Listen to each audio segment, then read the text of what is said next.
Anche tu fai parte di un team sportivo e hai bisogno di un nuovo kit? Crea ora la tua identità insieme ad Inicri Sportswear. Avrai subito un 50% di sconto e il riassortimento a prezzo bloccato. Oltre 300 sono le società che si sono già affidate a noi. E tu cosa aspetti? Contattaci subito al 379 244 8537 o entra su dimitri.com.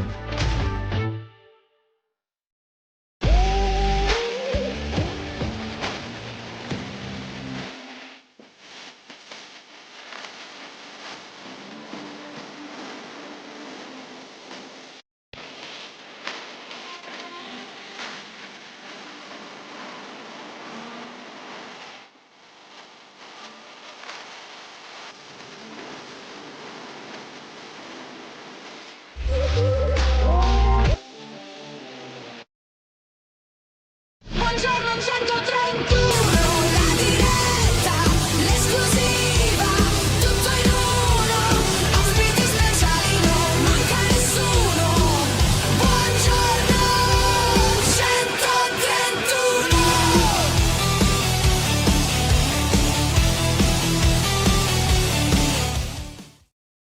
Buongiorno a tutti e ben trovati a un nuovo appuntamento con Buongiorno 131, puntata del giovedì, puntata un po' più lunga rispetto al previsto perché oggi abbiamo ben 3 ospiti, ma ovviamente sono con il nostro Francesco. Buongiorno Francesco.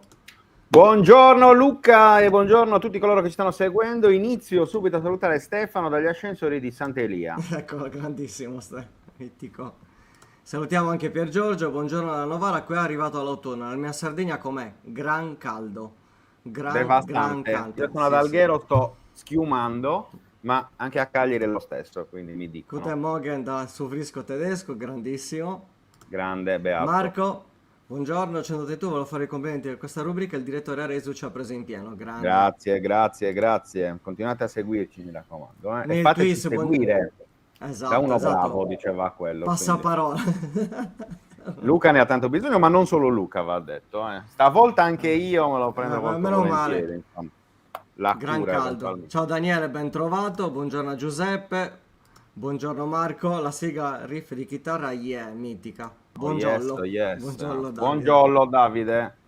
Buongiorno anche buongiorno a anche a Mauro. Mauro. Secondo di giornata al Fanta 131, Grandissimo. ricordiamolo. Che a Sofia un paio di giorni fa c'erano 11 gradi. Nel frattempo aumento la potenza perché mi sto squagliando. Sì, caldissimo. Io ho aria condizionata e viene in tiratore. Ciao Tracada, ben trovato. Quindi Mitico. Gran caldo. E insomma, oggi siamo arrivati a giovedì, fra settimana che volge alla conclusione, ma che ci avvicina appunto Bello, che volge, mi piace. Ti piace? Sì. Io sono per l'utilizzo anche di termini arcaici, ogni tanto. Vabbè, io non ne uso mai, ogni tanto mi Esatto. capita, sai, l'età, ogni tanto mi frega l'età, insomma, siamo vicini. Mi piace che stai proprio entrando nel mood, bene, ti stai autoconvincendo, devo dire che il lavoro che stiamo portando avanti funziona, dai, va bene. Si spera nel maestrale, Castelli Romani, caldo mitigato, vabbè, beati voi ragazzi, qui veramente. Dicevamo quindi sabato Cagliari-Napoli. Oggi conferenza di Pisacane alle ore 12:30, saremo presenti come sempre e insomma, poi oggi abbiamo altri ospiti, abbiamo Federico Bonu dell'Ilva Maddalena, abbiamo Maria Laura Cifo che ci illustrerà sull'atletica e poi verso le 11:05 che terminerà la sua trasmissione avremo Luca Cerchione, direttore di Radio One Station, che ci illustrerà un po' le ultime da Napoli, anche se insomma partita abbastanza proibitiva fra. Sì, Possiamo diciamo che dirlo? insomma, come dicevamo ieri anche con Michele De Mutas, il regista di Deo Ciseo, abbiamo ricordato quella drammatica giornata del giugno 97, lo spareggio di Napoli tra Cagliari e Piacenza, una situazione sicuramente ben diversa rispetto a quella volta, perché chiaramente poi bisogna sempre ricordarsi, non si giocò col Napoli, perché molte volte capita, sì, Napoli, no, in realtà il Cagliari giocò col Piacenza. Occorre sempre ricordarlo a qualcuno che spesso dà per scontato anche questo. E partita dal pronostico assolutamente chiuso, lo dicevamo ieri, lo diciamo anche con Ivan Paone martedì, però sai, io credo che comunque l'essere uscito dalla partita contro la Fiorentina con almeno un punto e con un'ultima prestazione, cioè dopo un'ultima prestazione, Secondo me, comunque, ti permette di andare a Napoli e fare la tua partita e vedere, cioè tanto alla fine chi ha da perdere nel caso è il Napoli, perché insomma il Cagliari ogni tipo di risultato che dovesse essere diverso dalla sconfitta lo accoglierà in maniera ottima, però vediamo, che chiaramente è una delle squadre che fa più paura in questo campionato insieme all'Inter. Ieri parlavo con un amico, diceva io quest'anno pensavo che il Milan potesse avere una forza diversa, anche una voglia diversa, una competitività diversa rispetto agli altri anni, e invece visto insomma, la partenza handicap con la sconfitta contro la Cremonese e tutta una serie di situazioni sul mercato che stiamo vedendo, figure non esattamente edificanti, ecco, per quanto riguarda il Milan, per utilizzare questo Più tipo che di altro se eufemismo. riuscissero a prendere un attaccante, visto che già 3 sono saltati. Esatto, e quindi dicevo, secondo me questa sarà una stagione invece in cui Napoli e Inter andranno a braccetto, credo, dall'inizio alla fine, con la Juve punto di domanda, cioè perché chiaramente bisognerà vedere che tipo di campionato e di stagione farà la Juve di Tudor, però ecco, sinceramente vedo una Serie A già indirizzata, Già no? delineata. in quella direzione. Vedremo, il Cagliari cercherà di fare il suo campionato, l'obiettivo lo sappiamo tutti è quello di soffrire meno rispetto all'anno scorso e anche a 2 anni fa, insomma gli ultimi 2 anni. Mancano ancora alcuni giorni di mercato, quindi la rosa andrà puntellata, andrà capito chi effettivamente servirà per rinforzare la squadra di Pisacane. Io credo che i giudizi li daremo a mercato finito, cioè, almeno io personalmente il giudizio lo darò come sempre a mercato finito, quindi una volta che saranno chiuse tutte le trattative e si potrà capire chi resta, chi è andato, chi è arrivato, se qualcuno dovrà lasciare magari anche dopo la scadenza del mercato in Italia, utilizzando magari altri mercati esteri. Come abbiamo fatto sempre negli ultimi anni, ci metteremo la faccia, diremo quelli che sono i nostri pensieri e poi vedremo il campo se ci darà ragione oppure se avremo sbagliato, come capita praticamente a tutti, ecco. Esatto. Daniele dice, secondo voi Pisadog schiererà il nuovo arrivato, ovvero Marco Palestra? Non penso. Ha iniziato ieri, ha fatto il primo allenamento, ma poi comunque l'abbiamo detto, Marco Palestra è un giocatore duttile, può giocare sia a destra che a sinistra, ma come dice anche la formula, prestito secco sarà un'alternativa ai titolari. Poi, chiaramente, se dimostrerà di essere un valore aggiunto, avrà sicuramente le sue occasioni, ma personalmente la vedo difficilissima che possa partire titolare a Napoli. Ma vedremo un po', ma secondo me giocherà più o meno a specchio contro il Napoli, o riproporrà la formazione vista contro la Fiorentina. Non penso che ci sarà una difesa a 5 contro il Napoli, vedremo, poi tutto è possibile, credo che oggi quello che vi dirà Fabio Pisarcani in conferenza stampa potrà essere un'indicazione, ecco, un po' delle idee di quella che sarà il Cagliari che vedremo sabato sera al Maradona. Però secondo me, vi dico, guardate, cioè, è giusto chiaramente pensare che il Napoli, o meglio che la partita contro il Napoli, appunto come dicevamo prima, abbiamo il pronostico già fatto, che il Napoli debba vincere più o meno a tutti i costi, però non lo so. Hai Io sensazioni? quello che ho visto contro la Fiorentina semplicemente mi è piaciuto, a livello di approccio, a livello anche di volontà di lottare su tutti i palloni, fin dal primo pallone e soprattutto fino all'ultimo pallone. Soprattutto ha voglia di recuperare il Esatto, risultato. quindi io credo che il Cagliari andrà lì a fare una partita corta, senza però esagerare nel difensivismo visto anche nella passata stagione, anche se sappiamo che la fase difensiva è il core business, possiamo chiamarlo così, del Fabio Pisacane pensiero, quindi vedremo un po' cosa succederà. Io sono curioso di vedere la prestazione, più che il risultato. Sono curioso di vedere la prestazione contro il Napoli. Sai già perfettamente che stai andando in un campo, cioè o meglio sul campo di una squadra cui non puoi concedere niente, perché c'è già la Fiorentina, che per me è un livello, è un passo sotto, un gradino sotto il Napoli, ti ha punito nell'ultimo gol, cioè sull'unica vera palla che gli hai regalato. Il Napoli non ha neanche bisogno di regali, questo è il discorso. Cioè, per cui vedremo. E comunque vedo anche positività nei commenti, nel senso Sì, che no, ma guarda, vai comunque a giocare Differenzi sapendo.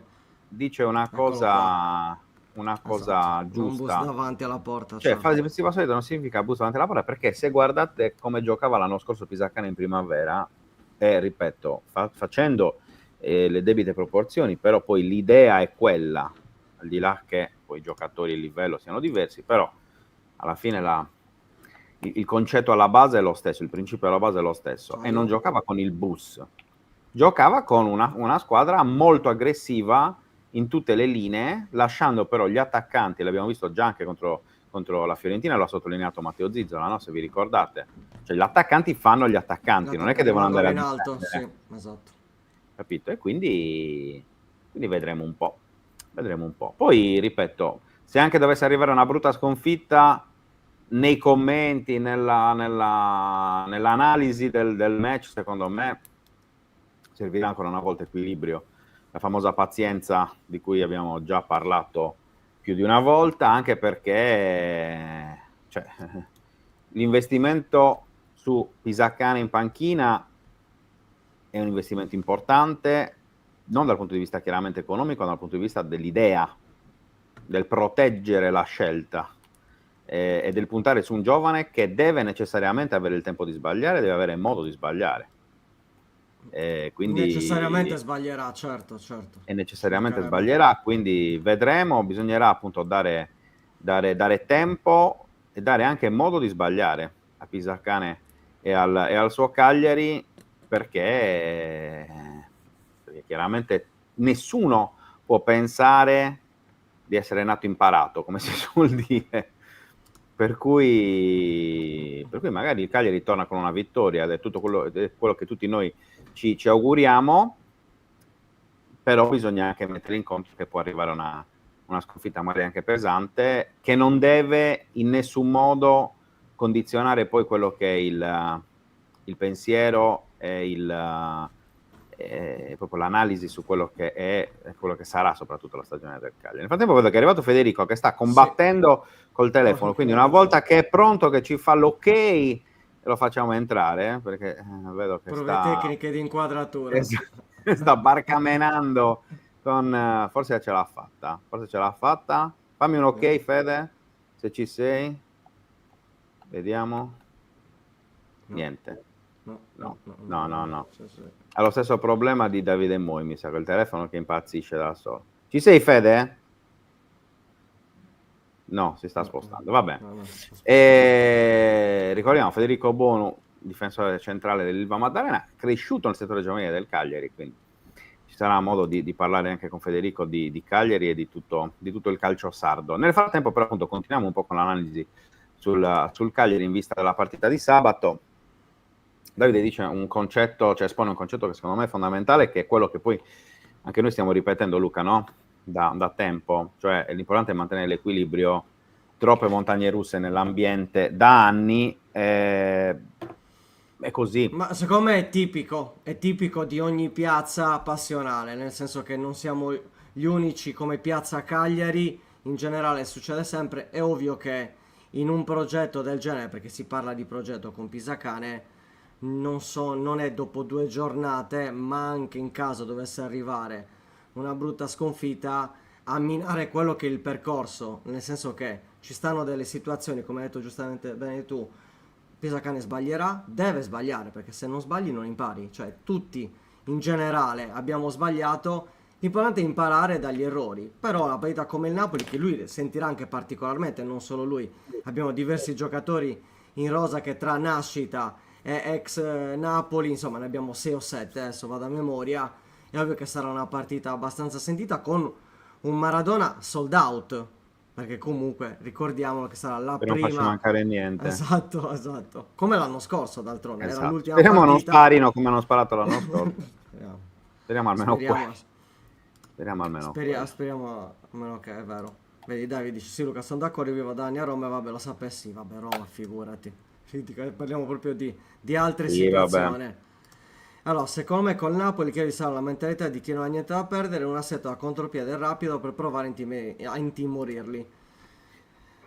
Ma guarda, su questo dico una cosa, che sempre per tornare all'annata scorsa, perché poi di fatto non avendo mai allenato in prima squadra prima di quest'anno, Pisacane non c'è un vissuto e un passato da analizzare, quindi devi per forza affidarti a quella che è stata la stagione in primavera. Però l'anno scorso il Cagliari Primavera di Pisacane ha dato il meglio di sé proprio contro le grandi, perché aveva il giusto modo di approcciare questo tipo di gare, che a qualche purista, a qualche amante del calcio champagne magari poteva sembrare una sorta di interpretazione moderna del catenaccio e ripartenza, ok, del gioco all'italiana, però di fatto Pisacane con quel tipo di gioco, che appunto era grande attenzione e solidità in fase difensiva, grande verticalità e velocità in ripartenza, ci ha costruito, a parte la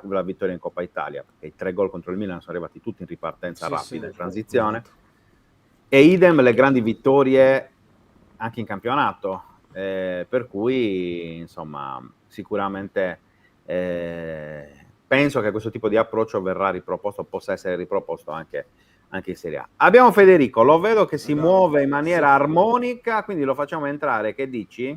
Direi di sì. Vediamo. Eccolo qua. Buongiorno dottor Eccolo qua. Bonu. Ecco. Niente, era una mega finta. Gira la ruota. Era una mega finta. Ma dimmi tu. Vabbè. Quando arriverà lo faremo entrare. E dicevo, quindi Davide dice la partita contro il Milan in finale fu un capolavoro tattico, ma in realtà quello fu appunto il capolavoro frutto di un'annata, frutto di una stagione, frutto di tutta una serie di principi già fatti vedere durante il campionato, durante l'avvicinamento a quella partita.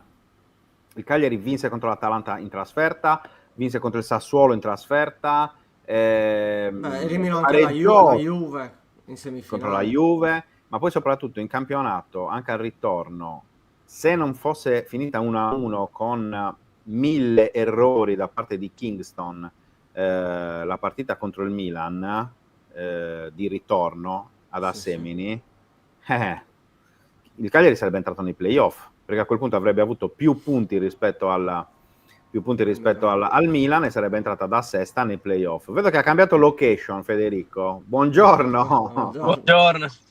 Problemi di connessione. In macchina funziona sempre tutto. È il bello del vivere in Sardegna. Benvenuto. Troppi turisti alla Maddalena.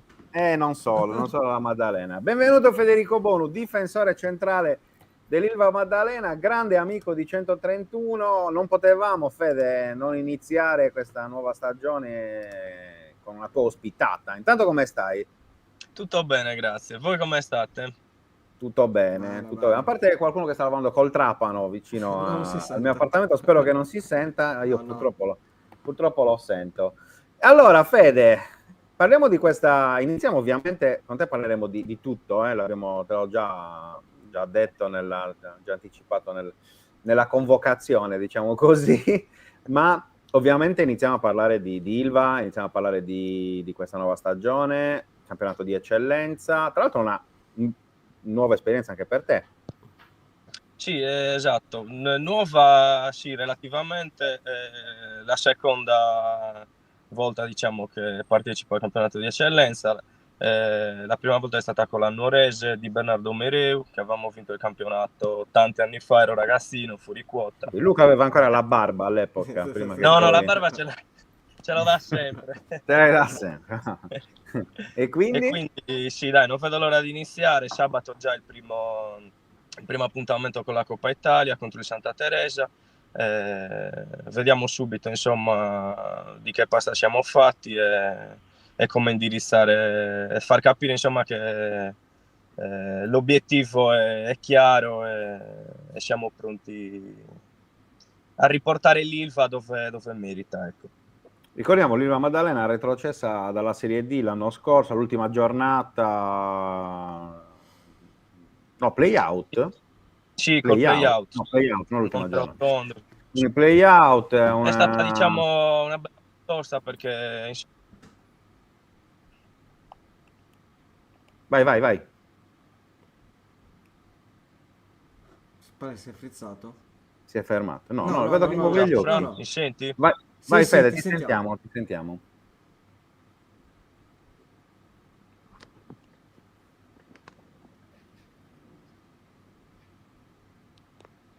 Non ci sente bene Federico. Forse non ci sente bene. Non ci sente bene. Comunque, nel frattempo che lo recuperiamo, appunto, sabato torna la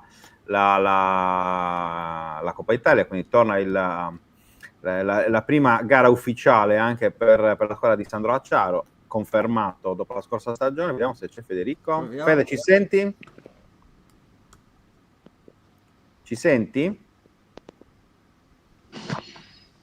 Non ci sente. Non ci sente. Vabbè, adesso gli scrivo in privato. Non prende. Dicevo,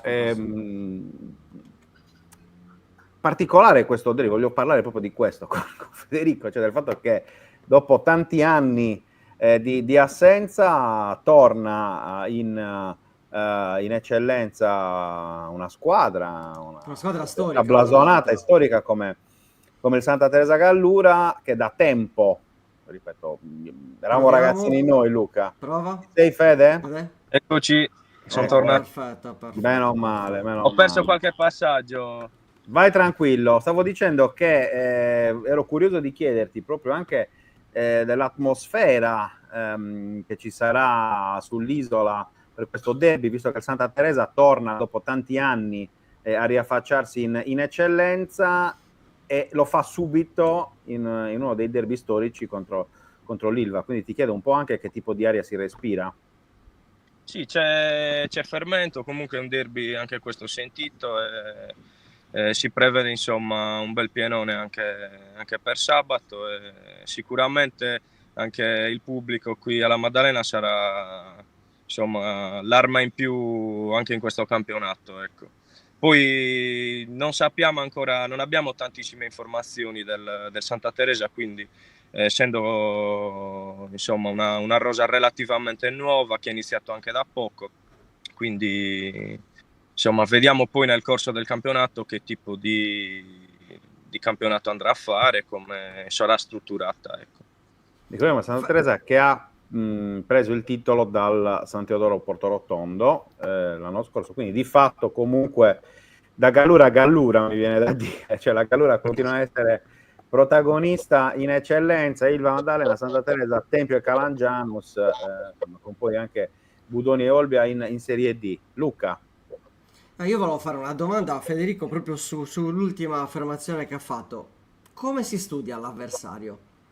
Cioè, Allora, quali sono gli strumenti che si usano in Serie D, in eccellenza, per conoscere l'avversario? Come i tempi andati in cui si andava a vedere l'avversario realmente nelle tribune, cioè ci sono dei collaboratori che Esatto, vanno sì, un po' sì, a abbiamo studiare, ok. esattamente, abbiamo degli addetti ai lavori, in questo caso Mirko, il nostro match analyst, che fa un grandissimo lavoro dietro le quinte, quindi analizza le partite per noi e poi noi prepariamo la settimana anche in base all'avversario che abbiamo davanti, quindi magari è un lavoro che si fa un po' in sordina, non appare chi lo fa per noi, però insomma c'è un grande lavoro dietro, ecco.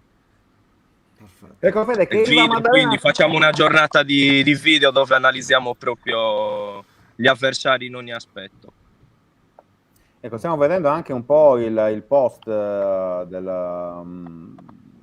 su Instagram proprio dell'Ilva, sulla composizione della rosa, diversi giocatori confermati, diversi nuovi arrivi, qualcuno penso che lo conoscessi già, anche per averlo incontrato negli scorsi anni. Come si sta costruendo questo nuovo gruppo? Sì, allora già da subito si è creato quell'entusiasmo e quel gruppo solido che ti porta ad avere risultati, quindi siamo già sulla strada giusta. Poi anche qui l'ambiente, la società ci aiuta in questo perché l'ambiente è sereno, la proprietà è solida, non ci manca niente, quindi spetta tutto a noi, insomma, fare il nostro dovere, ecco. Meglio averli in squadra Deccenco e Caio Piazzi piuttosto che Molto Mercati. meglio.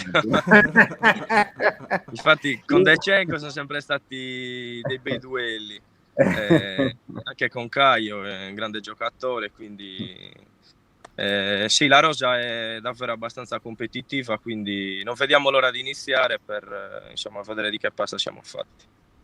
Che campionato di eccellenza sarà? Sicuramente ci sono, vabbè, chi proclama l'obiettivo come lo Sese, anche il Tempio, comunque diciamo che andremo a lottare per l'obiettivo. Poi ci sono anche Villa Simius, Carbonia, Uri, che comunque insomma hanno degli ottimi organici e penso che questi primi 5 posti, correggimi se sto dimenticando qualcuno anche. Insomma ci sarà un bel livello e sarà sicuramente equilibrato, ecco. Poi niente, vedremo in corso d'opera come sarà il livello generale del campionato. Ritornano anche i fuoriquota rispetto allo scorso anno, quindi magari diciamo un livello leggermente inferiore si potrebbe avere quest'anno rispetto all'anno scorso. Però niente, vediamo come andrà. Sì, tra l'altro parlavamo di eccellenza anche settimana scorsa con Giacomo De Martis, allenatore dell'Ossese, che tra l'altro ieri ha vinto il primo trofeo stagionale, ovvero la Supercoppa, con un netto 3-0 contro il Coghina. Se ricordiamo una formula particolare, cioè si scontrano. Ho perso di nuovo. Noi ti sentiamo, Ti senti? È il bello del vivere in Sardegna durante l'estate, ecco, quando ci sono tanti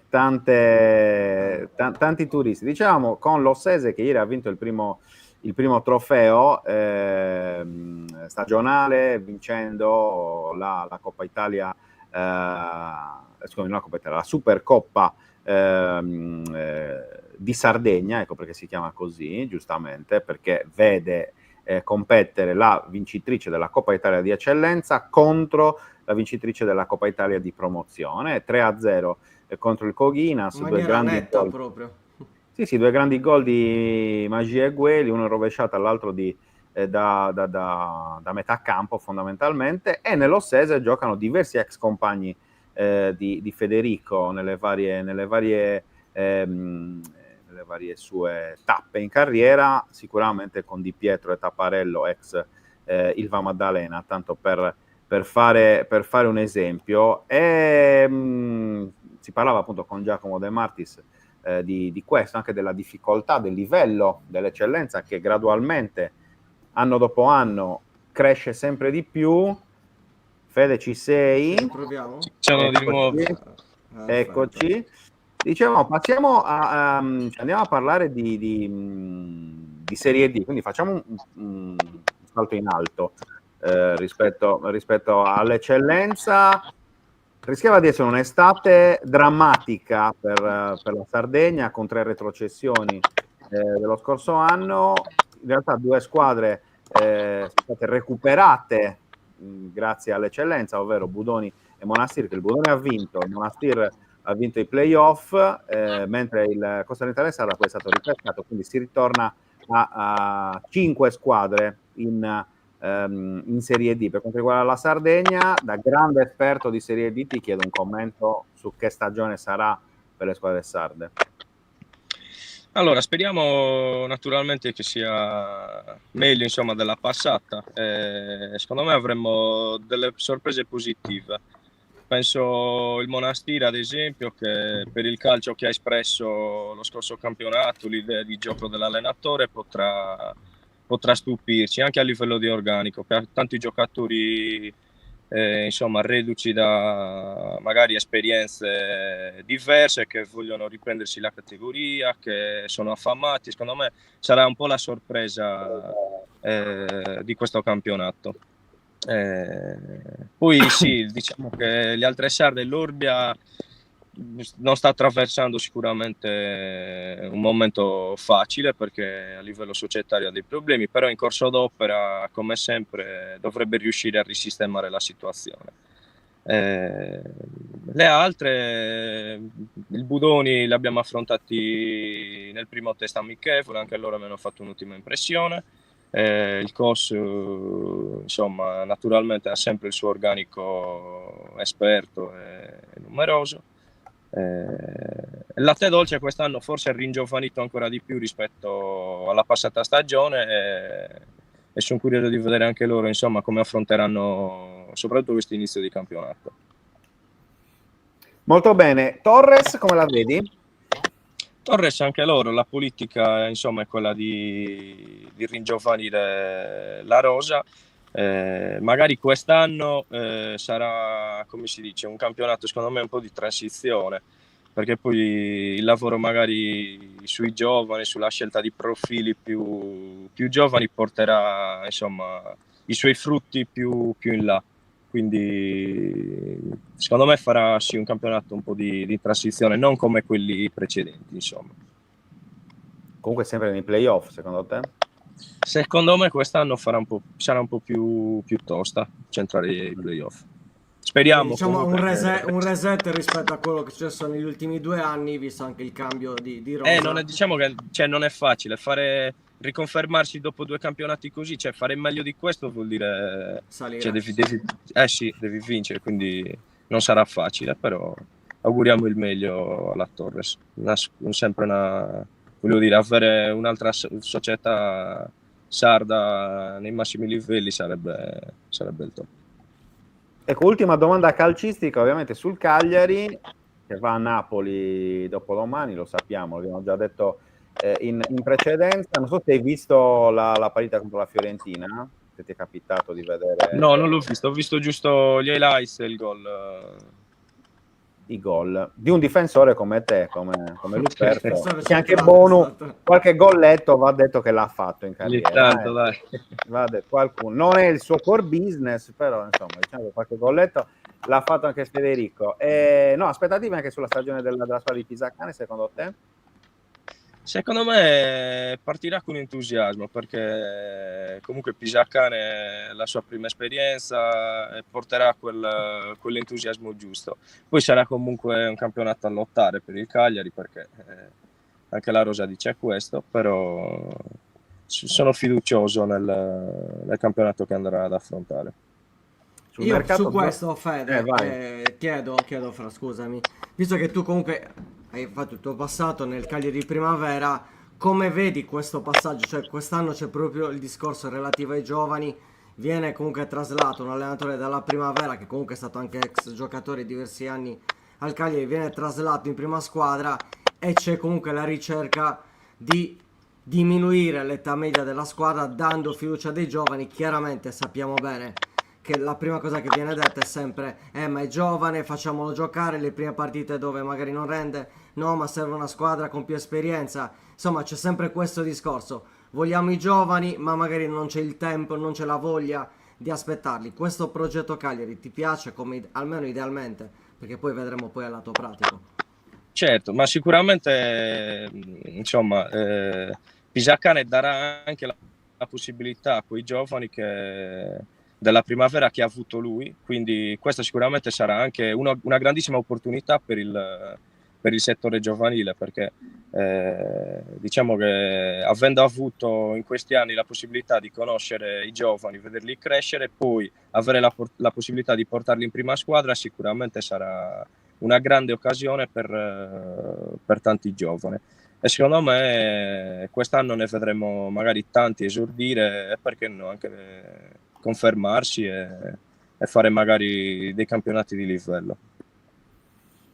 Ecco Fede, prima di salutarti, siccome chi ti segue, chi ci segue da anni sa della tua passione per la flora e per la fauna della Sardegna, cioè di fatto Federico Bono è una sorta di divulgatore sui generis, che una volta che finirà la sua carriera da calciatore diventerà insomma, uno di quegli esploratori, no? Sentiamo la domanda a trabocchetto. vai. No, non c'è nessuna domanda tra bocchetto perché non sarei in grado, non ho le tue conoscenze. Tra l'altro Gianluca Bruno dice finalmente di un momento di ornitologia preferito, perché insomma è un tuo grande fan dai tempi d'oro. No, ti chiedo l'avventura anche Quando vuoi ti l'esperienza. porto a Bosa a vedere i grifoni. Va bene, molto volentieri. Sono serio, sono serio. Cioè, come fai finire Quando la vuoi. stagione? Fai iniziare la stagione e poi andiamo. No, ti volevo chiedere proprio l'esperienza alla Maddalena, che è un ambiente unico all'interno dell'isola, se ci pensiamo, per certi versi. Che perle ti ha regalato dal punto di vista naturalistico in questo anno abbondante? Tante, diciamo, ma allora la bellezza secondo me qua alla Maddalena è che hai tutti gli ecosistemi, perché davvero in ogni periodo dell'anno riesci, ti parlo anche delle mie passioni, ad esempio, riesci ad andare a funghi perché a Caprera ha dei bellissimi boschi di leccio, delle pinette, lo stesso il mare, hai davvero tutto, quindi cioè, è un posto fantastico dal punto di vista naturalistico, offre davvero tantissimo durante tutto l'anno, quindi è bello davvero, dai. Poi vuoi sapere qualche specie di preciso così? Non lo so, qualcosa di particolare che dici, l'ho vista la prima volta alla Maddalena. Sì, No, dai, perché qualche abbiamo specie di... abbiamo parlato del famoso disco glosso, abbiamo parlato del gongilo, abbiamo parlato del guercino. Vabbè, sì, vabbè, le capre a Caprera che sono uno spettacolo, quelle dal punto di vista faunistico, dai, Caprera,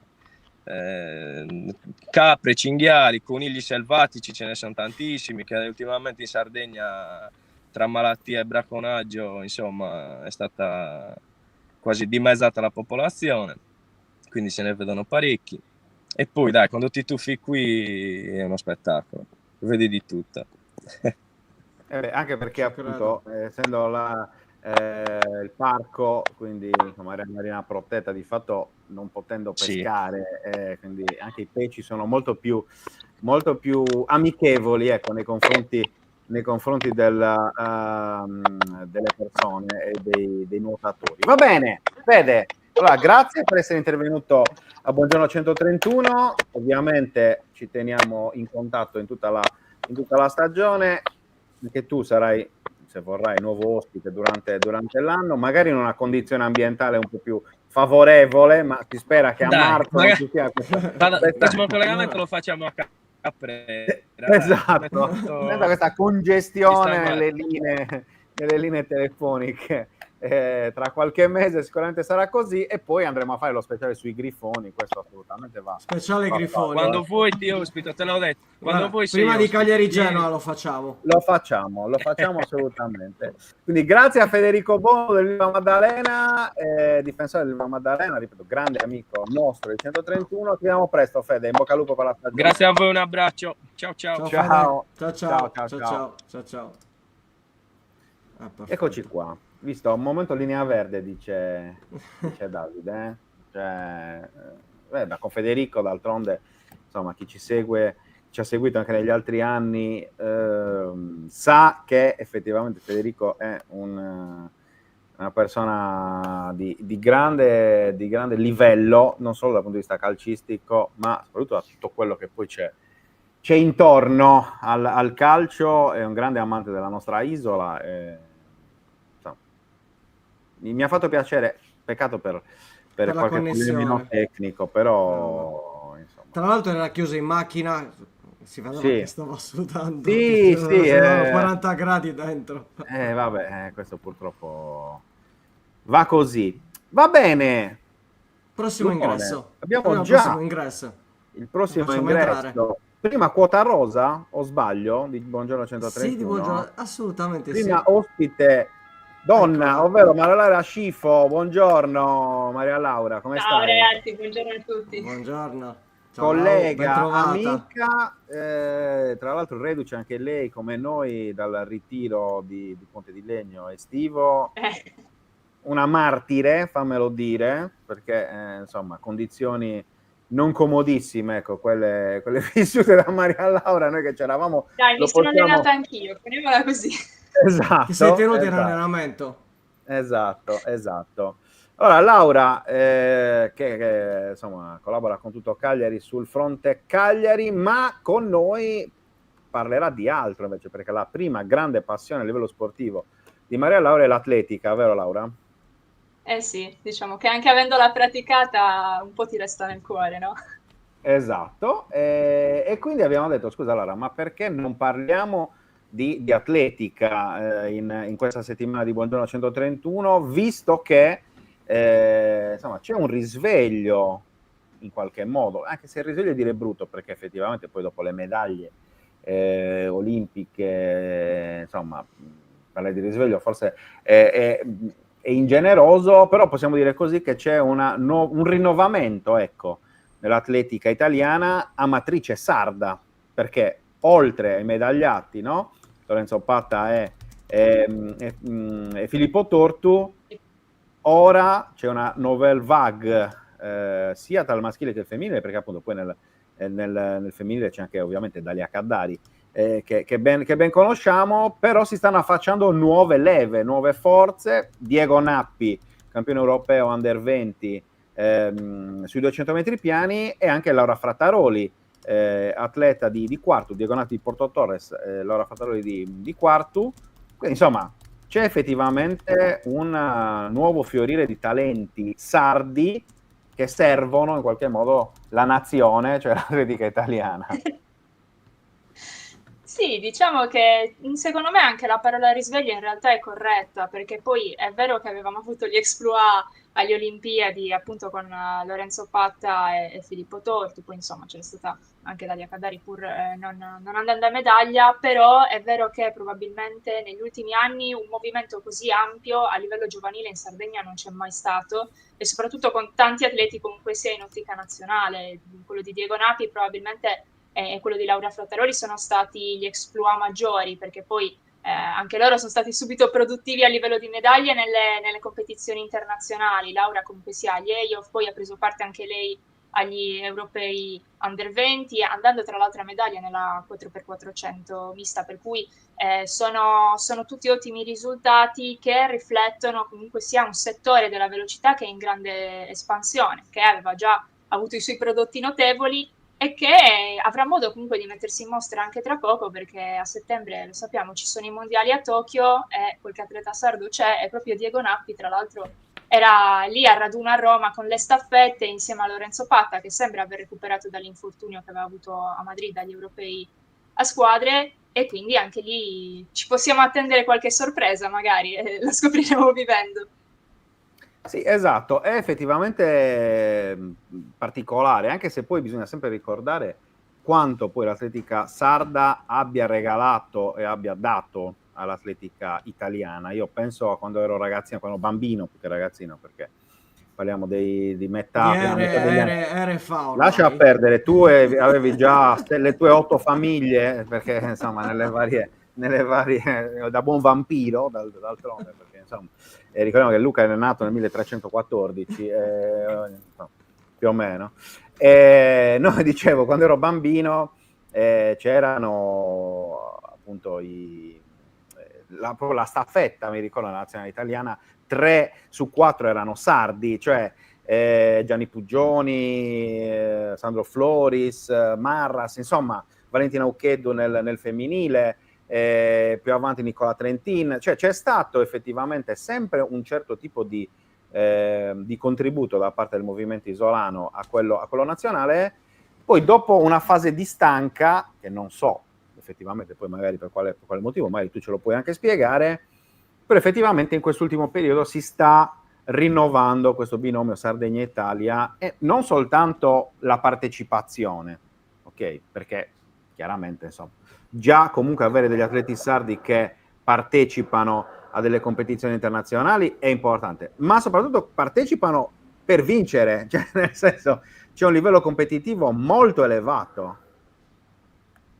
Sì, diciamo che poi è anche un po' paradossale se consideriamo quella che è la situazione impianti in Sardegna. Adesso la FIDAL Sardegna sta vivendo un momento un po' complicato perché era stata commissariata alla fine dell'anno scorso e ancora in teoria il commissariamento sarebbe finito il 7 agosto, ma siamo ancora senza presidente ad oggi, per cui bisogna un pochino capire quella situazione e soprattutto c'è stata una perdita molto importante a livello di impianto con la perdita del CONI, perché ormai è da un anno e più che le gare al CONI non si possono più fare perché ha perso i criteri per l'omologazione e quindi tutte le gare si sono spostate un pochino a Quartucciu, Sassari poi comunque è rimasto sempre un punto di riferimento importante per il Nord Sardegna e per i campionati regionali, e questo un pochino ti fa sorgere spontaneamente la domanda del ma se abbiamo degli impianti che sono in questa situazione qui, com'è possibile poi effettivamente che sorgano tutti questi campioni? Alla fine vai a vedere, a parte il talento, c'è anche un grande lavoro a livello proprio di settore tecnico con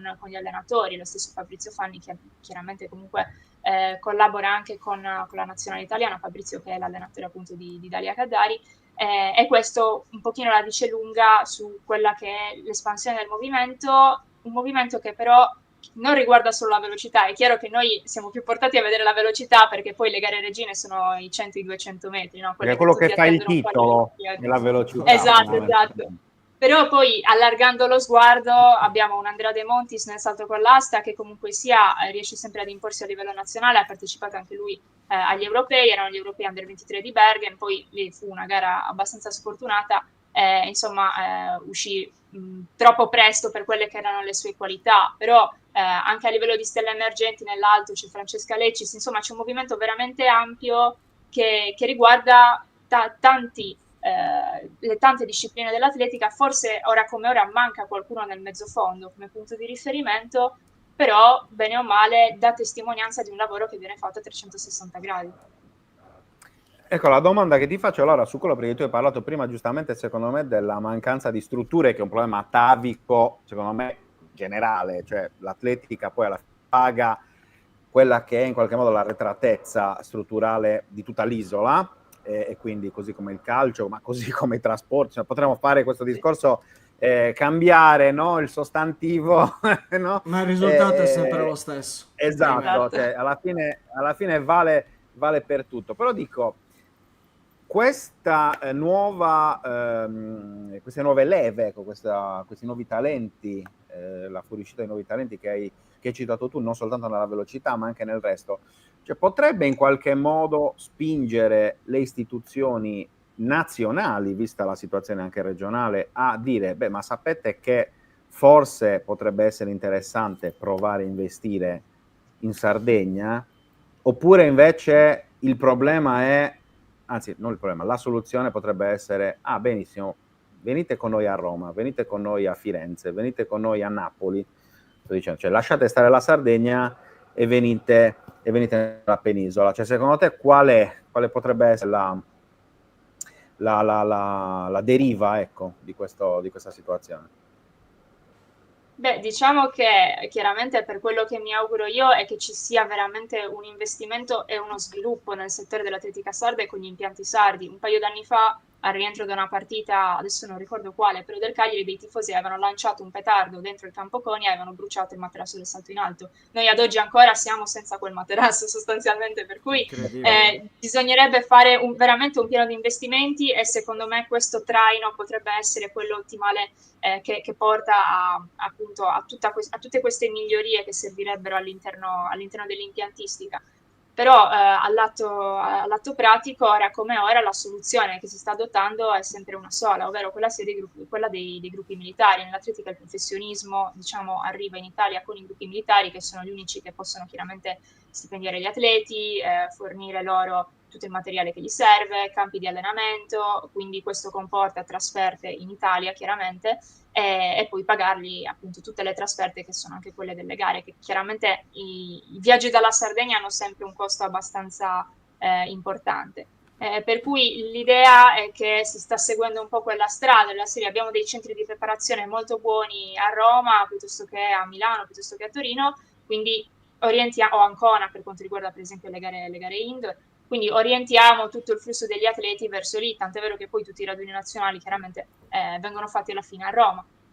Però il problema è che servirebbe forse decentralizzare queste risorse per fare in modo che gli atleti possano crescere anche nelle loro regioni. Penso al caso di alcune società sarde con cui comunque ho avuto modo di parlare negli scorsi mesi, che dicevano sì, ok, noi possiamo fare ai nostri atleti delle gare qui nell'isola, poi la competizione chiaramente è sempre la stessa, perché poi vai alle gare e ti ritrovi sempre gli stessi atleti, che sono quelle 200, 300, quanti sono, poi a seconda delle discipline chiaramente i numeri diminuiscono notevolmente, e però poi non hai mai quello stimolo in più magari di trovare quell'atleta forte, perché sai, vai a fare una gara a Bergamo per le indoor e bene o male ti trovi, che ne so, un Alice Pagliarini piuttosto che magari un Fausto De Salu che si cimenta sui 60 così giusto per provare, o Citruali e così via, e quindi hai anche quello stimolo in più, quella forza in più che ti fa veramente crescere come atleta. Ecco, ora come ora dalla Sardegna è estremamente difficile poter organizzare queste trasferte proprio per una questione di costi per un settore che comunque sia è molto povero. Stavamo vedendo prima le immagini di Dalia Kaddari che insomma, nelle scorse settimane ha vinto, come dice il post, il quinto titolo assoluto negli ultimi 6 anni, titolo italiano ovviamente. Secondo te cosa è mancato a Dalia per fare il salto a livello internazionale? Perché a livello nazionale chiaramente è una delle prime 2 o 3 atlete sulla velocità, però forse a questo è mancato l'acuto a livello internazionale. Secondo te cosa le è mancato? C'è una questione fisica, perché effettivamente poi quando vai a competere con altre nazioni, no? Senza parlare delle americane necessariamente, però in generale dico. Diciamo che secondo me è mancata un po' la continuità alla fine dei giochi, cioè lei ha ancora il suo personale nei 200 metri, che è quello di 22,64 fatto nel 2021, ora 4 anni senza migliorare mai quel personale sono tanti. Ci è andata molto vicino quest'anno a Madrid durante gli europei a squadre, aveva insomma lasciato delle ottime impressioni con un bel 22,64, però poi è finito lì perché si vanno a vedere i risultati delle altre gare e non è riuscita a mantenere l'asticella alta a quel punto. Quindi sicuramente la questione della continuità è un effetto importante. Da cosa è causata questa mancanza di continuità? In parte c'è stato qualche piccolo infortunio nel corso della sua carriera, ricordiamo che per diverso tempo voleva provare anche un esordio, diciamo, nei 400 metri, cosa che poi per questioni problematiche fisiche e anche per problematiche di preparazione, a livello proprio di organizzazione, magari anche banalmente del calendario, perché comunque Dalia in gran parte si allena proprio qui in Sardegna, non è stato possibile. E poi forse bisognerebbe capire un pochino a livello di tenuta mentale che cosa viene meno, perché lei comunque sia anche di esperienza in campo internazionale, al di là delle gare con la nazionale l'ha fatta, perché qualche meeting di Diamond League lo ha fatto, però poi sembra proprio che in quelle gare più pesanti magari qualche cosettina in più venga meno, magari c'è un pochino più di acido lattico in quel momento, che ti viene fuori in quel momento quando non deve venire, e questo chiaramente va ad inficiare quella che è la tua prestazione. Per cui ci sarebbe secondo me da fare un discorso magari non solo fisico, anche perché poi negli ultimi anni Dalia è stata, diciamo, generalmente bene. Vorrei capire magari un pochino a livello mentale veramente lei cosa potrebbe dire. Siccome siamo arrivati quasi alla fine del tuo intervento e non dobbiamo rubare troppo tempo, però ti provoco. Tanto Gianluca dice giustamente i bei tempi andati del meeting Terra Sarda, che è un'altra delle cose che mi riporta all'infanzia o comunque all'adolescenza. No, la provocazione è perché anche ieri quando parlavamo di pallamano con Andrea Giorgo, direttore sportivo della Raimon Sassari, alla fine il discorso è che in Italia c'è un certo tipo di cultura sportiva che poi tradotto in termini pratici vuol dire in Italia l'Italia è un paese calciofilo e stop, Sì. fondamentalmente, ok? Però in questi ultimi anni questo dominio incontrastato del calcio in realtà si sta un po' erodendo grazie al tennis, grazie a Yannick Sinner, e non soltanto a Yannick Sinner, perché anche Lorenzo Musetti e tutta la nuova generazione di tennisti italiani che anche in quel caso fanno risultati, portano risultati, quindi creano notizia, creano movimento e creano interesse. Ecco, quello che io ti voglio dire è, ma insomma, anche l'atletica comunque negli ultimi 5 anni, diciamo così, no? Da Tokyo in avanti, Marcel Jacobs, cioè quando mai ricapiterà probabilmente che un italiano vince i 100 metri piani alle Olimpiadi, cioè mai praticamente, ok? Più tutta una serie chiaramente di risultati di prestigio, però non c'è stato quel tipo di, no? Quel tipo di hype anche a livello sia mediatico che generale. Secondo te perché? Perché è Allora, difficile diciamo, fare l'atleta? nì, nel senso che chiaramente qualsiasi sport ti richiede tanti sacrifici. Poi vabbè, l'atletica è un mondo un po' a parte perché chiaramente tu sei portato sempre allo stremo fisico, chiaramente nei diversi carichi di lavoro che poi svolgi. Ma secondo me c'è stato magari anche qualche colpa qui della federazione nel non saper incanalare quel successo che ha avuto dopo le Olimpiadi di Tokyo, perché subito dopo Tokyo il boom di iscrizioni effettivamente a livello nazionale ci fu. Il problema resta però, secondo me, anche quello dell'impiantistica. Se tu non hai sufficienti impianti in cui far allenare tanti atleti che si stanno approcciando nuovamente alla disciplina, è chiaro che poi, dopo un pochino di tempo, magari loro vengono presi anche da altri sport, stiamo parlando di ragazzi molto giovani, chiaramente, e che hanno comunque sia dei settori che sono più performanti sotto il punto di vista delle strutture in cui tu ti vai ad allenare. Secondo me è mancato proprio quel salto di qualità, mentre il tennis, bene o male, è riuscito sia con Binaghi, fece un sistema anche di borse di studio per i tennisti, no, più meritevoli, o comunque sia anche con il canale della federazione, che bene o male ha portato nuovi introiti, ha avuto un po' un'esplosione, c'è stata anche una disputa molto interessante per i diritti televisivi del tennis negli ultimi anni, l'abbiamo vista. Ecco, mentre il tennis, bene o male, ha avuto questo exploit, sia di iscritti che anche di formazione, per esempio di maestri, di tecnici e di allenatori. Nell'atletica c'è stato sì quel boom di iscritti, però poi sono mancati magari sia i tecnici, anche perché poi stiamo parlando sempre di un settore molto più povero in cui molti, diciamo per dirla molto francamente, fanno il tecnico veramente gratis, cioè non prendono niente dalle società, ma solo perché a loro piace farlo.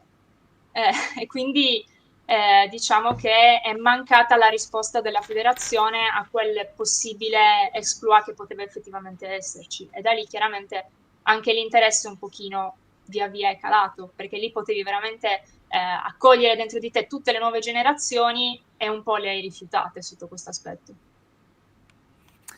Va bene, Laura, grazie davvero di essere intervenuta quest'oggi a Buongiorno 131, grazie di averci dato, insomma, anche aiutato ad analizzare quello che è il panorama dell'atletica sarda. Ti lascio con questa domanda. A breve ci saranno i mondiali di Tokyo, oggi se non sbaglio l'ultimo meeting di Diamond League, no? Prima dei mondiali. Aspettative per gli atleti sardi, perché abbiamo visto prima, mentre parlavi, abbiamo messo l'intervista da Diego Nappi sul canale della Federazione Atletica Italiana, che è di quest'oggi, quindi immagino che ci saranno anche un po' di novità, magari anche sull'avventura mondiale del giovane velocista turritano. Aspettative? Aspettative.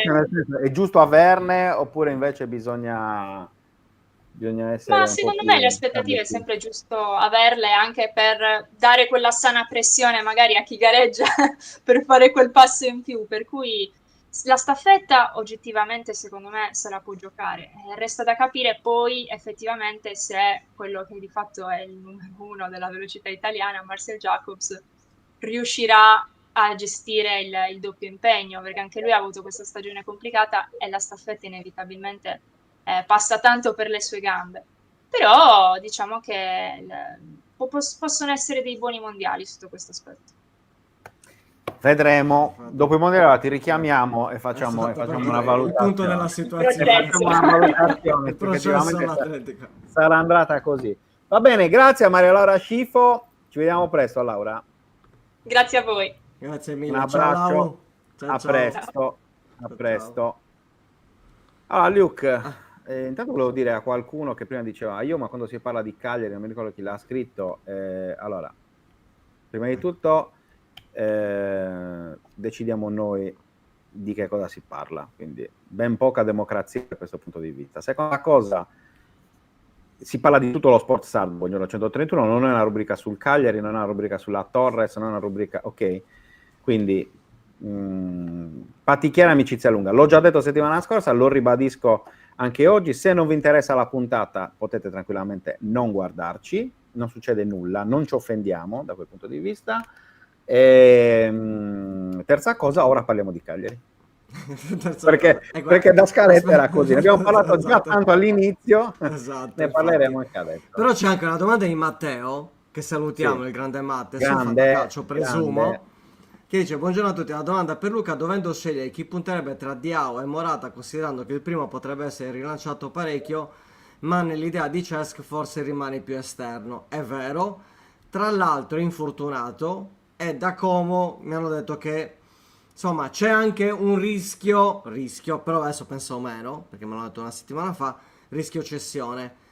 È anche vero che Morata, insomma, può far bene, certo, però Duvikas non è entrato male, attenzione, Cutrone sta andando al Parma praticamente, tra i due c'è sostanzialmente una differenza di costo, nel senso che Diao sicuramente lo pagherei di più, nettamente di più, quindi quello che ti posso dire, tra i due preferisco Diao, c'è questo rischio, dipende un po' quando farei l'asta, se l'asta la fai ovviamente a mercato finito, valuteremo, però Diao lo paghi sicuramente di più e lo preferisco nettamente.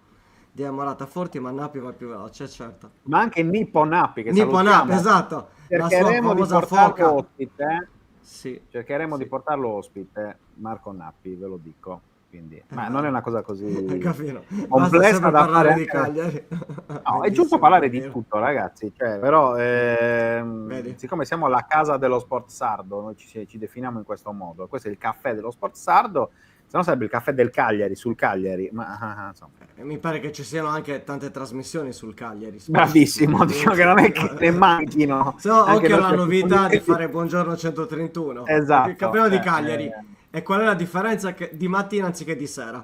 Nappi no, Diego, deve essere- differenzi. Nappi Diego, l'atleta, quello che abbiamo visto prima, quello di cui si parlava prima. Diego Nappi. Ma ripeto, ma anche Marco Nappi secondo me andava più veloce di Morata. Di Diao non lo so, di Morata però sì. Di Morata Sono sicuramente. abbastanza sicuro. Diao- Questo. Con Diao Diao è secondo me bella se la lotta. giocano, però adesso con Diao infortunato ora credo che Nippo sia ancora più veloce. Nonostante i Sicuramente. 60 anni, 59 anni, perché 66 mister, no. Va bene. Quindi, ritornando un po' al discorso, in attesa che arrivi Luca Sì. Cerchione, che sta finendo Di Harry ovviamente la sua Kane. trasmissione di Harry Kane, andando un po' a ragionare sul discorso Cagliari, ne stavamo parlando prima, è vero che di Sì. mercato abbiamo parlato veramente poco, giusto due numeri, c'è il video sul nostro canale Instagram sulla presentazione di Marco Palestra, l'abbiamo detto prima, arriva con la formula del prestito secco, sarà un'alternativa ai titolari, però è ovvio che c'è ancora la ricerca del difensore centrale, l'ultimo nome uscito è Kofler del Sud Tirol, difensore centrale classe 2005.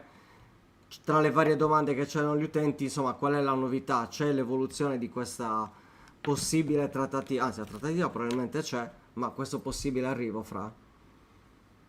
Il Kofler? Beh, è un profilo che piace, 2005, difensore centrale duttile del Sud Tirol. E l'altro giorno un amico mi chiedeva, ma è così più forte di Pintus? Guarda, di fatto è uno che ha fatto 2 anni e mezzo di Serie B. sicuramente più esperienza. Mentre Pintus ha sempre fatto solo il campionato primavera.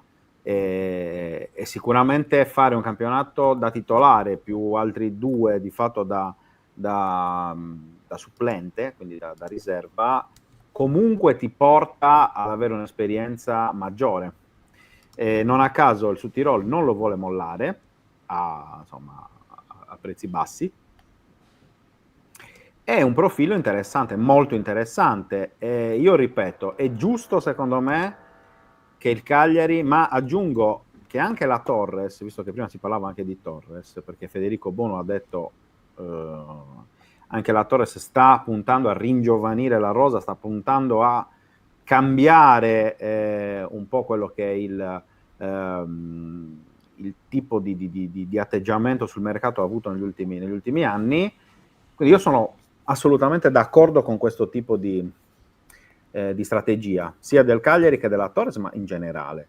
Proprio perché penso che in questo momento storico preciso, squadre come Cagliari e Torres, per garantirsi poi anche un futuro di un certo livello, quindi per alzare l'asticella domani, non oggi, però oggi devi investire sui giovani, oggi devi puntare sui giovani, anche quelli che tu hai a disposizione, chiaramente non mandandoli allo sbaraglio, perché questo è evidente, cioè devi sempre avere una struttura, un'ossatura che mixi esperienza e freschezza, perché il giovane da solo, senza avere una guida, insomma, rischia anche ogni tanto di deragliare. Però ecco, su questo fronte, su questo discorso, perché molti si aspettavano giocatori già pronti, guardate anche la deriva che sta prendendo il mercato internazionale, cioè guardate anche il Milan, per dire, dove sta andando a comprare il Milan? Il Milan anni fa andava e prendeva il miglior attaccante, certo, o uno tra i migliori attaccanti sul panorama europeo o sul panorama italiano. Ok, ricordo l'anno che Milan comprò Inzaghi e Rui Costa, che erano due giocatori di grande esperienza, non ancora grandissimi di età, che mi pare che avessero 28-29 anni l'uno e l'altro, però ecco, quella era un po' la tendenza. Ora anche le big in Italia vanno a prendere giocatori giovani e vanno a puntare su altri tipi di profili, perché quella tipologia di mercato oramai non gli appartiene più, perché appartiene soltanto alle big. Ma se ci pensate, anche il Paris Saint-Germain spende l'ira di Dio dal punto di vista dei soldi, ma lo fa sui giovani. Se andate a vedere tutti i profili per cui il Paris Saint-Germain ha speso decine e decine di milioni di euro, sono tutti giovani. Quindi andiamo all'ospite, lo facciamo entrare subito. Allora, eccolo qua. Luca, buongiorno, ben trovato. Buongiorno Luca. Buongiorno Luca, buongiorno, grazie mille per l'invito. E insomma, lui hai appena finito la tua trasmissione, sabato ci sarà Cagliari-Napoli, sì. Ricordiamo, ultima dello scorso anno, partita scudetto da parte del Napoli, la prima di questa stagione. Ti chiedo subito, stiamo parlando un po' di discorsi giovani, non giovani, VIP, non VIP, insomma questo Napoli posso dire che insomma, fa un po' di paura con quei 4 là. Sì, il Napoli sicuramente fa un po' di paura con quei 4 là, come li definisci tu, che qualcuno ha definito a sua volta Fantastici 4 o Fab 4 per utilizzare un inglesismo, lasciatemi passare il termine. Forse però il vero problema del centrocampo del Napoli sta nella questione giovani, ovvero sia nel fatto che comunque siano tutti calciatori con una certa età, quindi sicuramente per intero te lo puoi godere quest'anno, forse al massimo anche il prossimo, poi non ci saranno attualmente dei nuovi De Bruyne, bisognerà andare a capire come continuare questo progetto, però intanto ci godiamo il presente. Ecco, facciamo come i focolarini, il qui ed ora. Esatto.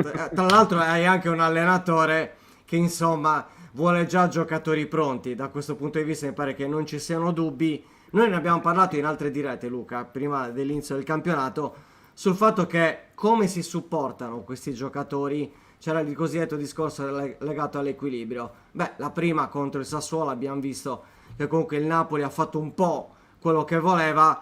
La sfida col Cagliari, il Cagliari che ha nella sua rosa tra ex Napoli o originari Napoli ben 7 giocatori, quindi sarà una partita sentita anche dallo stesso allenatore che comunque conosce bene Napoli, essendo appunto di Napoli, avendo anche un'attività importante nella città. E allora ti chiedo qual è l'aspettativa nella città sull'arrivo del Cagliari, perché sappiamo un po', ci sono varie situazioni, varie ed eventuali tra le due città. Allora, dal punto di vista ambientale è tutto sereno, non mi segnalano assolutamente nulla, non c'è nulla in programma anche da parte del tifo organizzato. La città di Napoli in questo momento cerca di concentrarsi sul sogno, su quello che non è mai successo nella propria storia, ovvero sia sul vincere 2 scudetti di fila. Dal punto di vista della rosa, è una rosa che comunque va migliorata, ma lascia ben sperare già oggi, e c'è molta concentrazione su se stessi, ecco, in città, piuttosto che sull'avversario di turno. Io stamattina in radio, l'ho fatto anche ieri, ho cercato di richiamare un po' l'attenzione anche sull'avversario, perché il Cagliari è un progetto, ne abbiamo parlato più volte in questi anni proprio con te, Luca, che è in fase di crescita, è un progetto costante. Ogni anno cercate di mettere qualche tassello nuovo. Anche mister Pisacane, secondo me, è un ragazzo che farà strada, farà bene. Bisogna essere concentrati, bisogna tenere i piedi ben saldi a terra e non bisogna basarsi solo ed esclusivamente sulla vittoria per 2-0 sul Sassuolo, perché sebbene sia stata una vittoria che definirei abbastanza facile, secondo me il Sassuolo di oggi, visto settimana scorsa contro il Napoli, è una squadra che farebbe fatica a salvarsi, perché parlo al condizionale, perché secondo me quello non è ancora il vero Sassuolo, che comunque ha dei calciatori di qualità, soprattutto in fase offensiva. Basti pensare a Laurienté e Mimmo Berardi. Quindi occhio come sempre al Cagliari, anche perché di fatto il Napoli è una squadra che continua ad avere le stesse criticità della passata stagione nella fase offensiva. Non si è migliorato in attacco, perché è vero che c'è stato l'acquisto di Lucca, però si è infortunato Lukaku e starà fuori per parecchio tempo, quindi sicuramente dal punto di vista della rosa c'è un passo indietro. Non si gioca più con i 3 attaccanti proprio per poter far coesistere i 4 centrocampisti, e quindi rinunci di fatto a cercare anche un erede di Kvaratskhelia. C'è Noah Lang che in questo momento da Conte viene fatto partire dalla panchina, e quindi bisogna stare attenti a questo, perché poi se il gol non lo fai puoi anche non prenderlo, ma se il gol non lo fai la partita non la vinci. È verissimo, è verissimo. Qui stiamo mettendo in sovrappressione la notizia di Højlund. Qual è la situazione riguardo all'attaccante ormai ex Atalanta? Allora, la situazione è molto più semplice di quello che ci vogliono raccontare. Tra Napoli e Højlund è tutto ok, tra Napoli e Manchester United è tutto ok, intesa totale. Dov'è che c'è da limare qualcosa? Tra il ragazzo ed il Manchester United. Perché questo? Perché lui al Napoli guadagnerà quasi 1,5 milioni netto in più a stagione, e pretende in questo momento, poi vedremo se cambierà la scena, che lo United gli compensi gli stipendi della nuova stagione, che sulla carta dovrebbero essere luglio ed agosto, alle cifre pattuite con il Napoli. Mi aggiungono dall'Inghilterra che in realtà il ciclo contabile parta ad aprile, quindi questo ci farebbe capire un po' di più la situazione. Che cosa voglio intendere? Non si parlerebbe più solo di 2 mensilità sulle quali il ragazzo chiede una compensazione al Manchester United, ma sarebbero 4: aprile, maggio, giugno, luglio e agosto, addirittura, forse addirittura 5. E qui è chiaro che se suddividiamo l'ingaggio netto del ragazzo per le 12 mensilità annuali e lo moltiplichiamo per le 5, capiamo perché il ragazzo stia chiedendo questo indennizzo come compensazione al Manchester United, perché si parla di soldi. Alla fine gira che rigira sempre quello. il Stranamente. problema. Fra, Stranamente. a te, sì. No, su Højlund e sull'attacco la mia domanda per Luca è, chiaramente tutti conosciamo la situazione di Lukaku, questa brutta tegola è in attesa, come tutti gli infortuni di quella tipologia che succedono in estate, anche se poi è sempre meglio che succeda a mercato aperto, mi viene da dire, Luca, no? Perché almeno puoi mettere una toppa, insomma, puoi intervenire. No, la domanda è Højlund l'attaccante giusto, secondo te, per sostituire Lukaku? Te lo chiedo anche in chiave fantacalcistica, perché in tanti ce lo stanno scrivendo anche nei commenti, no? Perché potrebbe essere una chiamata di un certo peso da quel punto di vista. Siccome in carriera non ha mai fatto decine e decine di gol, ecco, da capire se è quel tipo di giocatore che può essere utile, magari per far segnare gli altri. Allora, ragazzi, il problema dove nasce? Nasce dal fatto, ovviamente, il fattore scatenante è l'infortunio di Lukaku. Se non si fosse infortunato Lukaku, il Napoli non sarebbe mai andato su un profilo come Rasmus Højlund. Il Napoli ci va perché oggi sul mercato non c'è molto di meglio.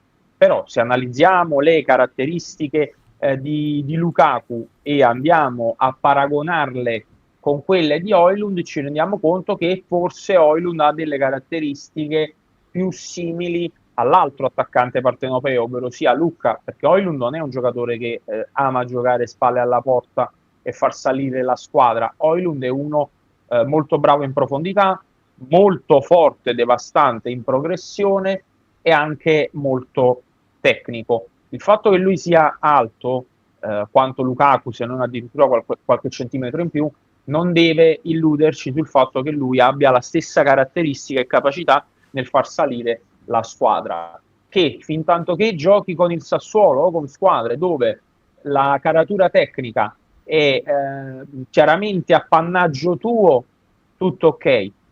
Però quando incontri squadre che ti creano difficoltà ad uscire palla al piede già dalla difesa, lì sappiamo benissimo, perché l'abbiamo vissuto per un anno Antonio Conte, da questo punto di vista sappiamo benissimo che per Conte bisogna lanciare la palla avanti sulla prima punta, che giocando di sponda, tenendo botta quel paio di secondi, fa sì che la squadra salga, che i suoi compagni di squadra riescano a salire.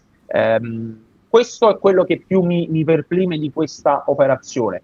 Però va detto che, sebbene Højlund non abbia le caratteristiche di Lukaku, a Bergamo ha dimostrato di essere un talento. Ovviamente allo United si è perso, come tutto lo United degli ultimi 10 anni, è un club che non riesce più a venire fuori dal punto di vista calcistico in maniera importante, salvo qualche exploit estemporaneo, e aggiungo, per dire. esatto, e aggiungo, sì, ieri è uscita con una squadra di quarta serie dalla Coppa, vabbè, Sì. la Carabao Cup, che per quanto possa estrema.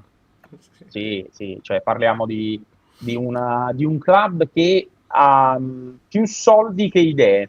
Io lo definisco così lo United in questo momento, e non è l'unico club inglese che ha più soldi che idee. Basti guardare anche ad esempio al Chelsea, che venerdì scorso mi sembra avesse quasi 40 calciatori tesserati, 40, cioè sì, una cosa sì. allucinante ed imbarazzante. Perché Højlund è un grosso sì? Per due motivi. Il primo, perché è un under, quindi ti consente di non andare ad occupare un posto nelle liste. Il secondo, perché Højlund è uno dei pochissimi calciatori, insieme a Gutiérrez, futuribili in questo Napoli. Il Napoli di De Laurentiis, da quando il presidente ha passato la mano ad Antonio Conte, non ha più programmato sulla base del player trading, bensì sulla base dell'instant team. Però se per 20 anni il Napoli ha sempre avuto i conti in positivo, è stato anche e soprattutto grazie al player trading. Oggi, se ipotizzassimo l'attuale rosa fotografata stamattina alle 11:22 di giovedì 28 agosto 28, non avremmo, a parte Gutiérrez, dei calciatori futuribili. È vero, voi mi direte, ma Meret e Milinkovic hanno 28 anni, tra 2 anni li puoi vendere, ma McTominay l'anno prossimo lo puoi vendere. Sì, puoi vendere anche Rachmani, quelli del Napoli sono tutti rivendibili, ok? Lukaku a parte, però il calciatore futuribile che ti arriva a 15, 10, 15, 20 e lo puoi potenzialmente rivendere dopo 2, 3, 4 anni a 50 o 60 milioni, oggi non ce l'hai, è il solo Gutierrez. Quindi Højlund potrebbe rappresentare anche questo profilo qui. Per questi due motivi per me Højlund è un sì. Anche al Fanta? Anche al Fanta, perché Conte lo vuole fortemente e di conseguenza io credo che giocherà tanto e giocando tanto parliamo comunque di un calciatore che secondo me è affidabile. È affidabile, io ci investirei francamente. Ok, perfetto. Allora, andando un po' sulla difesa e poi ti lasciamo andare, Lu. Hai parlato appunto di Gutierrez che comunque attualmente è infortunato con quel problema alla caviglia. Lì in difesa c'è anche la situazione legata a Buongiorno, un altro giocatore che comunque insomma di diversi problemi fisici non dovrebbe recuperare contro il Cagliari, oppure c'è la possibilità, Lu? Guarda, io non credo che in questo momento Alessandro Buongiorno sarà rischiato.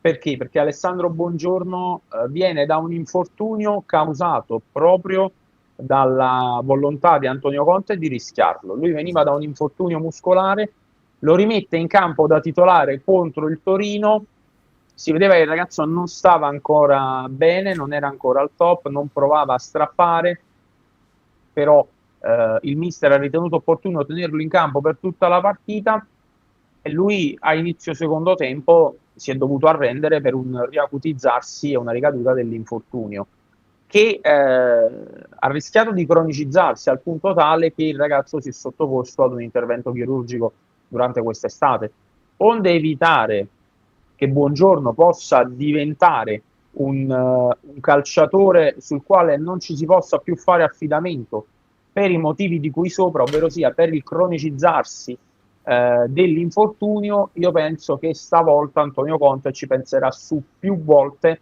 prima di schierarlo in campo da titolare. Ok, quindi João Jesus dovrebbe essere confermato al primo minuto? Dovrebbe essere confermato dal primo minuto, sì.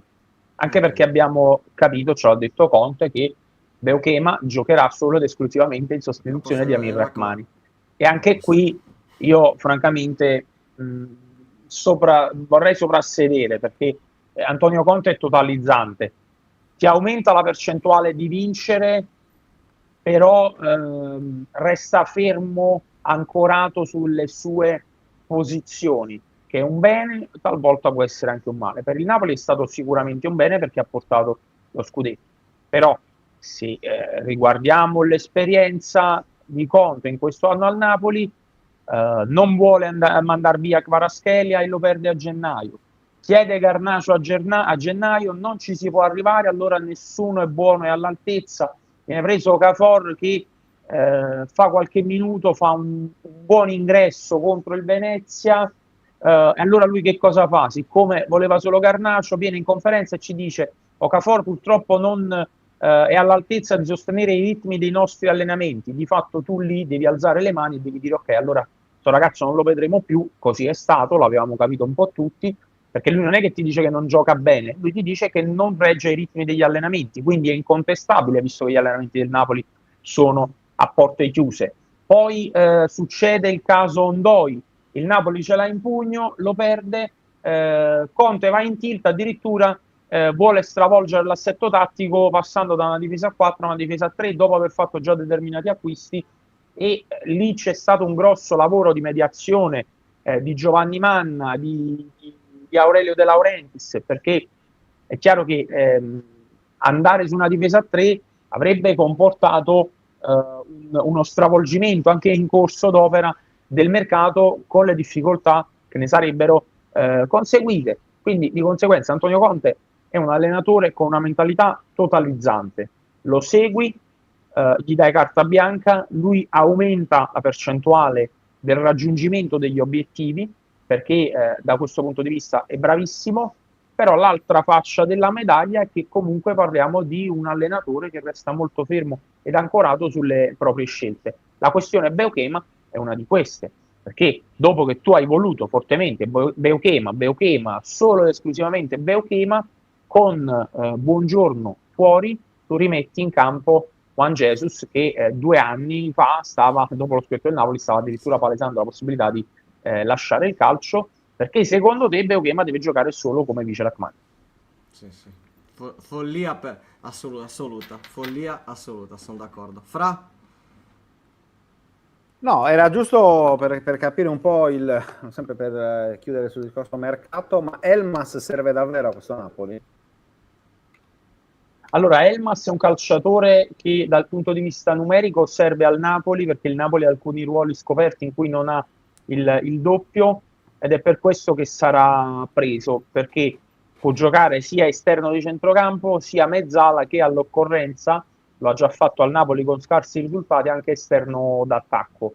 Un calciatore che ti copre 3 ruoli oggi è sicuramente una manna dal cielo. Poi è chiaro che voi o chi per esso potrebbe obiettare e dire sì, va benissimo, però forse magari sarebbe meglio prenderne uno bravo in un ruolo piuttosto che uno mediocre in 3 ruoli. Sono d'accordo, ma oggi il Napoli ha bisogno comunque di questo jolly che possa ricoprire più ruoli. Perfetto. Lu, ti lasciamo, ovviamente, ti lasciamo, grazie per questo focus e grazie per tutte le news, e poi ci sentiamo ovviamente nei prossimi giorni per avere un po' anche le ultime news di avvicinamento alla sfida di sabato sera. Ovviamente grazie infinite a voi per l'invito, e Luca, come sovente accade, ti aspetto sabato mattina in radio da me per darci le ultime sul Cagliari. Grazie infinite per l'invito, buona giornata e buon lavoro. Ciao Luca, grazie. Grazie mille. Ciao. E ringraziamo tanto Luca Cerchione, direttore di Radio One Station, e insomma, 11:29. Posso dire anche grazie ai commentatori, perché nel senso, quando c'è un ospite di una piazza, insomma, tra virgolette rischiosa, nel senso che magari c'è un po' di astio tra le tifoserie, c'è sempre la paura che invece bravi ragazzi, non c'è stato un mezzo commento da censurare. Vedo che insomma si continua a crescere anche su questo fronte, siamo veramente molto molto contenti. A parte che vuol dire che ha anche apprezzato il fatto di portare l'inviato della squadra avversaria, che sapete benissimo. Detto che sarebbe stato difficile insultarlo per quello che ha detto, perché è stato super impeccabile, per cui, però sai, lo scemo di turno lo trovi, è vero, invece bravi. Sono molto contento della gestione anche da parte di chi ci sta seguendo, quindi bravi. Applausi Bravissimi. per tutti. Applausi per la chat, bravissimi. Esatto. Va bene. Mi pare che adesso chiudiamo perché bisogna andare alla conferenza. Sì, perché tu devi andare da Pisaccane, esatto. Quindi insomma non è che possiamo stare qui a perdere molto tempo, tra virgolette, in ciance. No, giusto per chiudere, appunto, quindi adesso tu vai lì alla Semini, quindi seguite il live testuale di Luca con le parole di Fabio Pisaccane. Stasera ore 19 Fanta 131 live con Luca da solo, perché io non ci sarò, perché insieme a Roberto venitemi a trovare, che esatto, dobbiamo parlare della seconda giornata. Esatto. Vi seguirò in replica ovviamente, perché poi mi serviranno tutte le informazioni sulla nuova giornata di Fantacalcio. Dicevo, io e Roberto invece stasera saremo a Budoni a presentare la nuova squadra, il nuovo Budoni di Raffaele Cerbone in piazza, per cui insomma non posso essere lì con te, ma col cuore lo sai. Siamo stasera a Budoni, se ci sei avvicinati tra CAD assolutamente. 21:15 inizia la presentazione, noi saremo lì credo intorno alle 20, qualcosa del genere, quindi se qualcuno di voi ci vuole passare a salutare siamo assolutamente a disposizione.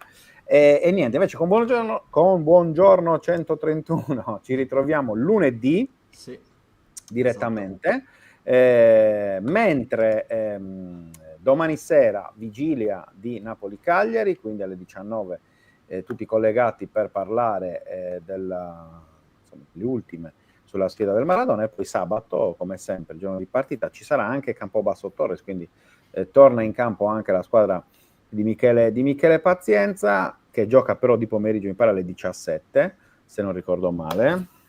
Aspetta che vado a controllare il calendario perché non mi ricordo mai. Sai che io con le date sono abbastanza capra. Con gli Alle orari 18, ancora. vedi? Infatti alle 18, era alle 18. chiaro. Era chiaro che finisse così. Quindi alle 18 Campobasso Torres, invece alle 20:45 ci sarà Napoli-Cagliari, alle 19:45 come sempre prepartita. Io sarò indegnamente allo stadio a rappresentare la testata in una delle mie pochissime trasferte di quest'anno, va detto, e quindi poi ci sarà il post partita e insomma, come sempre continuate a seguirci numerosi, quindi grazie a chi ci ha seguito in diretta, grazie a chi ci seguirà anche in replica. Appuntamento con Buongiorno 131 lunedì ultimo giorno settembre, di mercato. sì, ultimo giorno di mercato, lunedì 1 settembre, con tra l'altro 2 ospiti al momento, sono abbastanza interessanti, ma non spoileriamo. Esatto.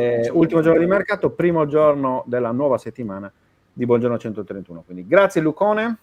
Grazie a te Fra, grazie a tutti e chiaramente ci vediamo stasera, ricordatevi, ore 19 con Fanta 131, sigla, ciao! E salutiamo ovviamente le nostre amiche aziende, sempre presenti, ciao!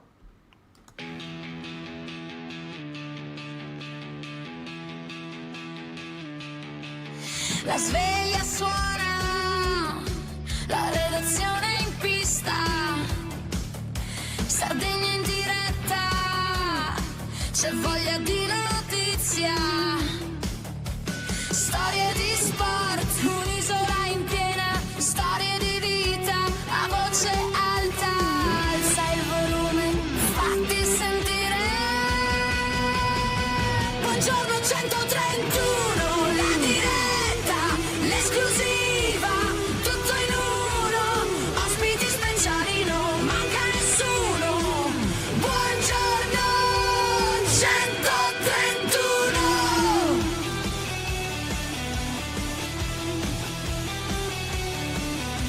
Storie di sport, storie da raccontare, tra il campo e il mare, c'è tanto da dire, alza il volume, fatti sentire,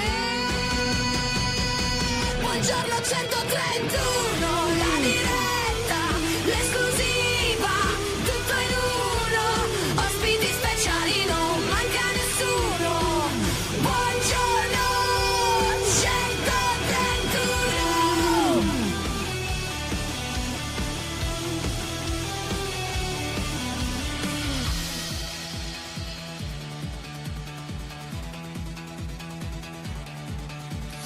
Alza il volume, fatti sentire, la Sardegna a voce è pronta a stupire, un ritmo che batte, che non vuol finire.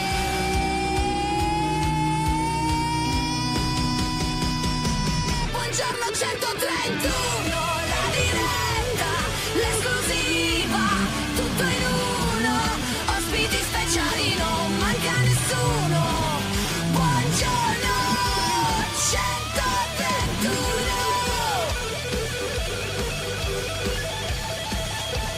131.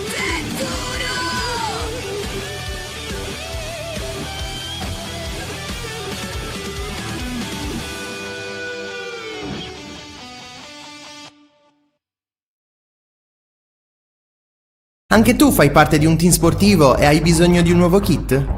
Crea ora la tua identità insieme a Dinicri Sportswear. Avrai subito un 50% di sconto e il riassortimento a prezzo bloccato. Oltre 300 sono le società che si sono già affidate a noi. E tu cosa aspetti? Contattaci subito al 379 244 8537 o entra su dinicri.com.